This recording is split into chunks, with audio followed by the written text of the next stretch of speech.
Hey party people! Welcome back to my YouTube channel. I know it's been a long time, but I've been busy reading. No, actually I was finishing up my semester at college, so now it's summertime and I have tons of time to read. So we're gonna do a little bit of an update of my books I've read so far this year, being 2022, and I have a goal to read 100 books this year and I'm not even halfway there, but we have some important books to discuss. I've read some good books. Like and subscribe and all that jazz. We don't need to dive into that. Just do it. The first book I read this year was Josh and Hazel's Guide to Not Dating by Christina Lauren. I read The Unhoneymooners, and so I thought I'd try this out.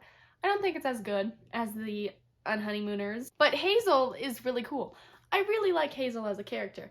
Basically, for those of you who don't know, Hazel is kind of crazy and she's really quirky and fun, and that's what's really fun about her. She really doesn't end up with guys that much because they kind of date her to either control her or they're like, oh, she's fun, but she's not the marrying type.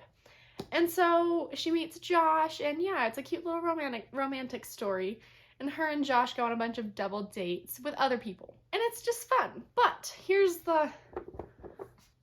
there's a certain trope that some of us don't like within the book talk community. And that would be a trope that I cannot discuss because it's a spoiler, but I completely agree. I wish the ending didn't exist. It kind of sucked. So there's my 2 cents on that. The next book series I read was Caraval, Legendary and Finale by Stephanie Garber. I read the Caraval trilogy. This was hyped up for a long time. And I do this thing with trilogies where I'm like, oh, it's not worth the hype. But it is. I love fun little carnival stuff. This girl goes to Caraval. It's like a carnival, but like crazier, and has to find her sister, and it's really fun. And that was a bad description, so you should just read it. Yeah, no, I liked it. I liked the characters, and it was overall really fun. The next book I read was For the Wolf by Hannah Witten. I wanted this to be good. It's like a Beauty and the Beast-esque Red Riding Hood retelling. And I love Beauty and the Beast retellings, but this was just not it. It starts out really promising. Basically, this girl has to get sacrificed to the wolf, and the wolf is the beast, and her name's Red, and so it's kind of fun. It just didn't work. It was kind of confusing. It didn't really work for me, but I did like it, so I don't know. The next book, guys, I did it. I read The 7 Husbands of Evelyn Hugo by Taylor Jenkins Reid, and I read this in a day, and I loved it. I loved it. There's no telling how much I loved this. It was incredible. Just go read it. Okay, if you want to know what it's about Evelyn. She has 7 husbands. She's like an Elizabeth Taylor, Marilyn Monroe kind of Hollywood star, but oh, it's so fun. It's so fun. I can't tell you anything. I don't want you to know anything if you haven't read this, because I didn't know anything. I just walked into it and I was like, wow, it's really good. You remember when we were in English class reading Catcher in the Rye, and they would tell you about how like you get this anti-protagonist kind of guy where he's his own worst enemy. And I think that Evelyn is similar to Holden in that way, where like they're not really a good person, but yet you sympathize with them, and at the same time you're like, wow, not a good person, but like, wow, that's a good story. That's a good story. The next book I read this year was Year of the Reaper by Makia Lucier. I just butchered that so bad. This was fun. This is a different kind of fantasy thing. So if you're looking for a fantasy standalone that's just like a quick read, I highly recommend this. I can't remember what it's about, but here's what I thought was cool. He's got this cool little mace weapony thing, and he uses it in the book. And I was like, ooh, that's cool. The next book I read was also really good because it was Daisy Jones and the Six by Taylor Jenkins Reid. It was so good. First of all, this book is told, for those of you who don't know, it's told like a documentary. It feels very visual because you can imagine the characters just sitting there in a chair telling you their life. And it's like, whoo, it's so good. It is so good. Basically, you get that Fleetwood Mac-esque Stevie Nicks feeling from their band that tour in the 70s, I think. Anyways, it's fantastic. I do recommend this one. This is really fun. So good. The next book series I read was this hefty series right here. We've got An Ember in the Ashes by Tahir. We've got A Torch Against the Night. We've got A Reaper at the Gates. We've got A Sky Beyond the Storm. And I did really like this, but A Torch Against the Night was my favorite because this one's really fun, and you really get that Elias romance relationship, and I really liked them together, and I really liked their stories together. But okay, this series took me forever to read, so therefore it kind of dragged out, and I was like, oh, I'm tired. But the characters are really fun. I love how they all get their own spotlight. They all have their own thing going on, and it was really fun. I highly recommend these for like fantasy. It was fun, and I really love this one. This one's really good. If anything, just read the first two. The next book I read this year, so far this year, we're at the halfway mark. We're at 6 months because it's June. We've got League of Liars by Astrid Schulte. No. I was excited for this because I thought it'd be really fun, and it's like a new release, and it's advertised as a Six of Crows kind of thing. And so that's why I was like, ooh, a heist, Six of Crows. But it's not Six of Crows. But anyways, it was fun. It has a really interesting magic world, and I think that the world needs a lot more books to fully get the experience, if you know what I mean. So if that happened, oh my god, y'all are gonna go nuts because I read It Ends With Us by Colleen Hoover, and guess what? I didn't like it. Yeah, I said that. I will say that this is my first Colleen Hoover book, and wow, like, she is a really good author, and I like raced through the book, and I was like, wow, this is really good. But I think it's just not my kind of book.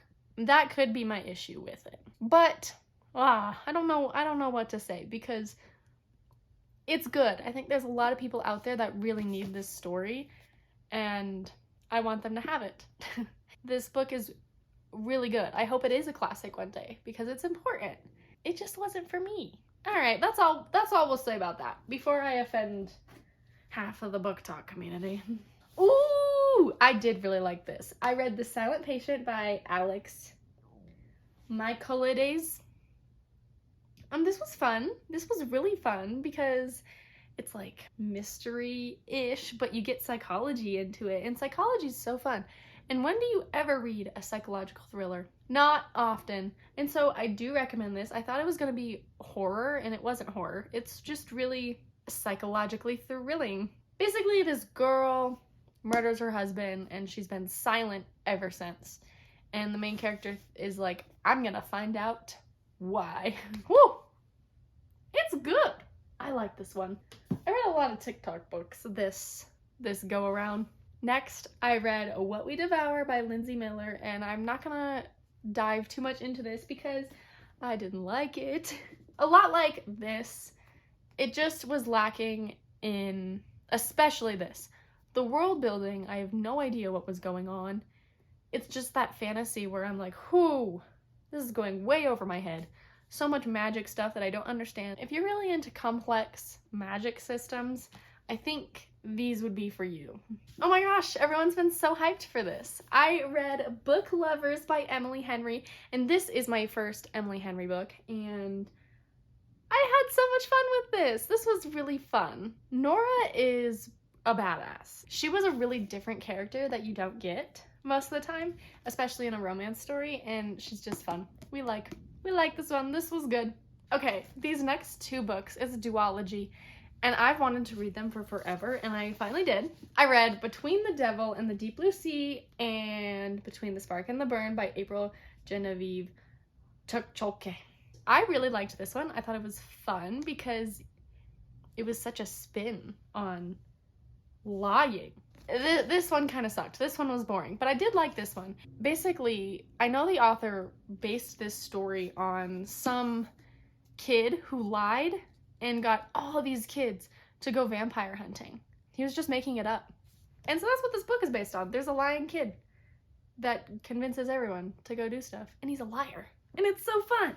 So I'm obsessed with Ice Nine Kills, which is this metal band. and there's this song called Hip to Be Scared, and Spencer Charnas, who is the lead singer, he is a big fan of American Psycho, and that song is a telling of American Psycho. So I read American Psycho by Bret Easton Ellis. I love how I'm butchering all these authors' names. That one I could do. This was such a trip. It terrified me because I watched the movie also. Horror is not my thing, but I wanted to try it out. I did like this. It was a trip, and I can't believe it's satire, but it's crazy. It's crazy. This is definitely not something for everyone. I can see why it's a classic. I can see why it's a banned book, but I like that I read it. I'm like, ooh, I read American Psycho. That's cool. It's crazy. He kills a lot of people. It's freaky. The next book I read is Genuine Fraud by E. Lockhart, and this was really just a fun little quick read, and what's cool about it is it's told in reverse. The last chapter happens first, and then the rest of the story is like going backwards, so you slowly learn how she got there, and that's really cool. It's a thriller told in reverse. It's crazy. I highly recommend. Good job, E. Lockhart. She's really good at doing those kinds of thrilling things. Okay, the last book that I have for you guys in this video is Where the Crawdads Sing by Delia Owens. This reminded me a lot of The Glass Castle in the similarity of the main character's upbringings, but this one's like worse. I do like how the main character just made the best of what she had, and I love that, and I can't believe that plot twist at the end. Wow. I don't regret it. It was good. It was a good one. Overall, TikTok books, I think this is what I've learned. They're not bad. The recommendations off of Book Talk, they're most of the time, excluding spicy talk, I think they're pretty good. That is my experience. Of halfway through 2022, I'm like 20 books behind my reading goal, so it's the summertime, so hopefully it'll get better. Thank you so much for watching. I hope you guys have a fantastic day. Go tell someone you love them, and like and subscribe.